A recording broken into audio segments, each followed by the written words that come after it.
حضرات السادة الركاب، يرجى الالتزام بالتعليمات الآتية لتحمي من حولك من فيروس كورونا.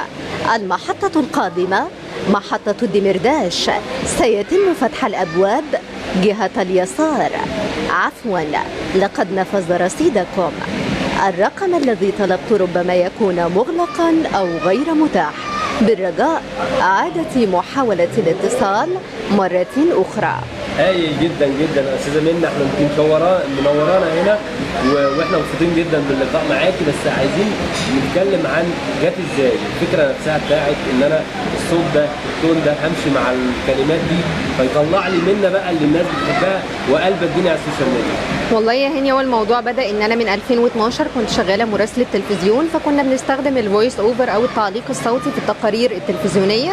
فضلت شغاله لحد 2018 مراسله. بعد كده اشتغلت في شركات انتاج فويس اوفر لتقارير، ويعني يعني هل تعلم وتجميل وفواصل اعلانيه في راديو اونلاين والحاجات اللي زي دي. فابتديت من هنا. بعد كده عملت برنامج في ام بي سي مصر سنه 2021، والسنه دي بيتذاع برضو لحد السنه دي اسمه يلا نهزر، وموجود على ام بي سي مصر وعلى شاهد. وعملت برنامج في قناه اي تي سي اسمه الحبكه فن، وده سوشيال ميديا. فالموضوع بدا ان كل زمايلي فضلوا ينصحوني انت عامله برنامج في التلفزيون فلازم تهتمي بالسوشيال ميديا، لازم تهتمي بالسوشيال ميديا. ما فيش، قالوا لي مش هتنجحي في حياتك حتى لو انت عامله برنامج في التلفزيون من غير السوشيال ميديا. أيوة. فبدات ان انا اعمل الفيديوز الصغيره دي، ان انا اعمل عفوا لقد نفذ رصيدكم او الحاجات دي. طبعا عفوا لقد نفذ رصيدكم. بالرجاء اعاده محاوله الاتصال مره اخرى. عفوا لقد نفذ رصيدكم. بالرجاء إعادة محاولة الاتصال مرة أخرى. الناس كلها بتكرهك دلوقتي لأنك أنت ده طالعانا في كل موبايل. ما كانش في دماغي أصلا اللي هي تتشاف. نزلتها صدفة، وكنت عاملة وقتها 7 فيديوهات واتشافوا وقتها. ابتديت بقى إن أنا أعمل محتوى ليا، بس أنا كنت عايزة أخلي الناس بس تعرف صوتي أو تشوف صوتي. فاخترت الحاجات المشهورة اللي الناس عارفاها أو الأصوات التقليدية على الناس، وبدأت إن أنا أعملها. بس طبعا مش أنا صاحبتها الأساسية يعني. طبعا. طيب تعالي نعرف الناس مين هي منى، نقول لهم ايه؟ عامله برنامج في ام بي سي مصر، مقدمه برامج يعني. برنامج مقالب اسمه يلا نهزر، وموجود على شاهد. في قناه اي تي سي عامله برنامج اسمه الحبكه سوشيال ميديا. السنين اللي فاتت كنت مراسله تلفزيون، واشتغلت برضو صحافه بس زمان قوي يعني، واشتغلت اسيستنت بروديوسر وفويس اوفر، وهي دي منى يعني. خريجة إعلام إذاعة وتلفزيون. ما شاء الله. بدأت من إمتى بقى إنك أنت تطبقي السوشيال ميديا وتعملي لنفسك كارير في السوشيال ميديا؟ السوشيال ميديا من شهر 1 اللي فات، يعني من قريب جدا يعني. قبل كده ما كانش ليا في السوشيال ميديا. أنا شغالة من 2012 تلفزيون، ولكن ما كنتش بهتم خالص بالسوشيال ميديا. فلما جات لي فرصة إن أنا أقدم برنامج في ام بي سي المقالب، وقتها الناس كلها نصحتني يا منى اعملي حاجة سوشيال ميديا، ده الناس دلوقتي بتعمل أي حاجة وبتتشاف. انت عندك موهبه مثلا اهتمي بالصوت، او اعملي مثلا كونتنت او محتوى محترم ان انت تطلعي بيه. الاول كنت رافضه فكره السوشيال ميديا، لان يعني بشوف ان الحياه بتبقى واضحه قوي قصاد الناس، وانا بحب احافظ على مساحتي يعني. بعد كده لقيت لا، ان ده جزء من شغلي يعني، جزء السوشيال ميديا جزء من شغل الاعلام يعني. فابتديت في شهر 1 اللي فات ان انا اعمل الفيديوز دي، وتوفيق ربنا. طب الحمد لله. الحمد لله. ما بين كل ما بتنزلي فيديو بيبقى فيه انتقاد، وفي كمان حاجه جميله جدا بتاعت المحبه. في ناس بتحب، في ناس بتنتقد. هو الحمد لله النسبه الكبيره من الناس حابين الفيديوز وحابين الفويس اوفر، ويعني حتى اللي مش فاهم بيفهم وبيبقى رده حلو. في ناس بتبقى قليله قوي دي اللي بتخش تشتم، ولكن ده طبيعي يعني. ما فيش حد بيتفق يعني، الناس عمرها ما تتفق على شخص واحد يعني. ادينا حته كده للمترو والنبي عشان الناس برضو. المحطة القادمة محطة الدمرداش، سيتم فتح الأبواب جهة اليسار.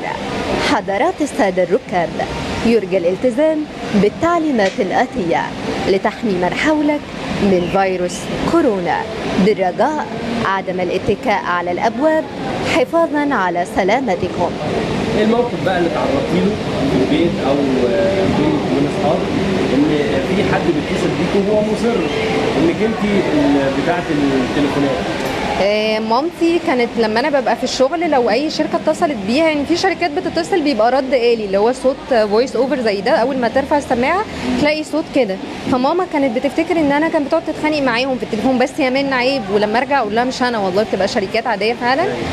بالنسبه بقى لصحابي ايام الجامعه، لو واحده مثلا جالها تليفون معاكسه ونبقى خلاص مروحين في الطريق يقفلوا الشباك بتاع العربيه، من قولي عفوا لقد نفذ رصيدكم ولا اي حاجه، فكنا نقفل الشباك مثلا وكنت اقول له الرقم الذي طلبت ربما يكون مغلقا او غير متاح، بالرجاء عادة محاولة الاتصال مرة اخرى يا حيوان. بس هو كان هزار وانا كنت لسه في الجامعه بهزر معاه، يعني ما فيش في دماغي حاجه، بس طبعا ما بعملش كده، ده هي مره وهو كان حد عمال يتصل كتير، واول ما سمع انا سمعت صمت رهيب. بعد بقى الجمهور السوشيال ميديا خاصة بعد اعتنائك لمنصة اسمها الفيسبوك خلال الشهور اللي فاتت، يعني الفيديو بتاعك كنت بتنزليه كان بيتشاف جدا، وصل ل 7 مليون الحمد لله. حاسة ده كويس ده؟ لا طبعا فرحت جدا، ولكن ما حبيتش ان انا اقف عند المرحله دي، يعني الناس حبتني بده وعرفتني بده الحمد لله على الفيسبوك وعلى الانستجرام. بس انا اللي انا بحاول اعمله دلوقتي ان انا بجانب الفويس اوفر، انا الاساسي بتاعي ان انا كان نفسي اكون مذيعه او اكمل ستيبس بعد كده، ان انا ان شاء الله ربنا يوفقني يعني واعمل برامج ثانيه.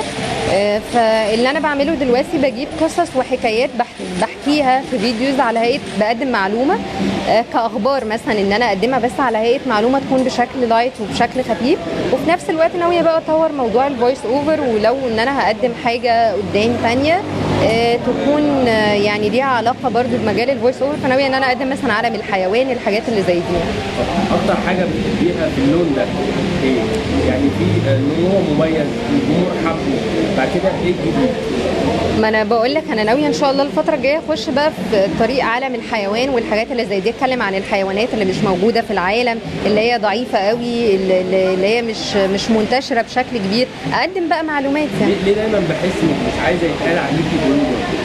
ما عشان انا مش بلوجر، البلوجر هو ما بيكونش ليه وظيفه، يعني هو حد بيطلع يعمل الفيديوهات دي عن الميك اب مثلا، او عن اللبس، او عن الوصفات التجميليه، فدي حاجه ودي حاجه، لكن انا بعمل حاجه جنب شغلي، يعني كفويس اوفر دي وظيفه منتشره، مش الناس كلها مش عارفاها ولكن هي موجوده يعني. كل الناس اللي بتحب منا توجهي لهم رساله ايه في النهايه؟ بقول لكل الناس شكرا، بقول لكل الناس اللي دعمتني شكرا، كل الناس المحترمه اللي تفهمت يعني ايه فويس اوفر طبعا شكرا جدا، وبشكركم لان لولا دعم الناس الواحد مش هيقدر يوصل لاي حاجه يعني، فبجد شكرا لكل شخص جميل كتب لي كلمه حلوه، لان ده بيدفعني يعني ان انا اقدم حاجه كويسه.